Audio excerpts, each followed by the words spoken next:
ಒಂದು ಸುಮ್ಮನೆ ಕತೆ ಹೇಳ್ತೀನಿ ಕೇಳಿ. ಒಂದು ಹುಡುಗಿ ವಯಸ್ಸಿಗೆ ಬಂದಿತ್ತು, ಅವ್ರ ಅಪ್ಪ ಮದುವೆ ಮಾಡ್ಬೇಕಂತಿದ್ದದು.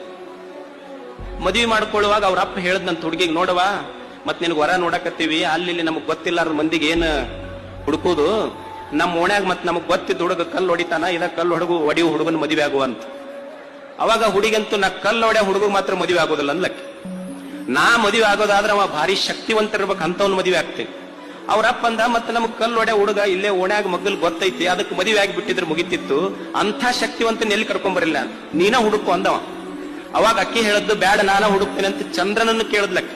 ಚಂದಮಾಮ ನೀ ಬಾಳ್ ಚಂದ ಕಾಣ್ತೀನಿ, ನಿನಗ್ ಮದುವೆ ಆಗ್ತೀನಿ. ಅವ ಚಂದ್ರಂದ, ನೋಡವ ನಮಗೇನ್ ನೋಡಕಷ್ಟ ಚಂದ, ನಾವು ಸ್ವಂತ ಬೆಳಕಿಲ್ಲ, ಸೂರ್ಯನ ಬೆಳಕು ಬಿದ್ದ ಮೇಲೆ ನಮಗ್ ಬೆಳಕು ಬರ್ತೈತಿ ಅಷ್ಟೇ, ನಮ್ ಬೇಡ, ನೀ ಮದುವೆ ಆಗದಿದ್ರೆ ಸೂರ್ಯಾಗ ಮದುವೆ ಆಗ. ಅವ ಸೂರ್ಯನಿಗೆ ಕೇಳದ್ಲಕ್ಕಿ.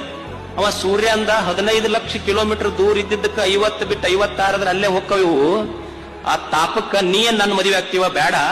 ಮತ್ತ ಅಷ್ಟೇ ಅಲ್ಲ, ನಾವ್ ಎಷ್ಟೇ ಪ್ರಖರತೆ ಬೆಳಕಿದ್ರು ಒಂದು ಮೋಡ ಅಡ್ಡ ಬಂತು ಅಂದ್ರ ನಾವು ಕಾಣೋದೇ ಇಲ್ಲ, ನಮಗಿಂತ ಶಕ್ತಿಶಾಲಿ ಅಂದ್ರ ವರುಣದೇವ, ಮೇಘ ಐತಲ್ಲ, ಅವನ ಮದುವೆ ಆಗ ನೀನು.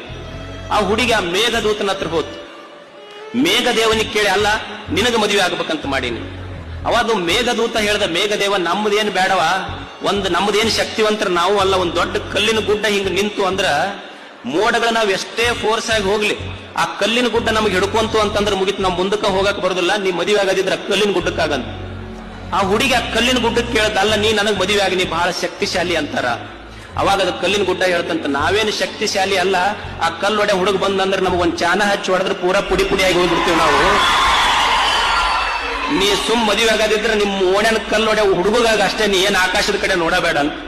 ಅಂದ್ರೆ ಯಾರೂ ಸಣ್ಣವರಿಲ್ಲ, ಎಲ್ಲರೂ ದೊಡ್ಡವರು ಈ ಜಗತ್ತಿನಲ್ಲಿ ಅಷ್ಟೇ. ಅದಕ್ಕೆ ಒಬ್ಬ ಗುರು ಒಬ್ಬ ಶಿಷ್ಯನಲ್ಲಿ ಅರುವನ್ನ, ವಿಚಾರವನ್ನ, ಜಾಗೃತಿಯನ್ನ ಮೂಡಿಸುವವನು ನಿಜವಾದ ಗುರು ಆಗ್ತಾನೆ.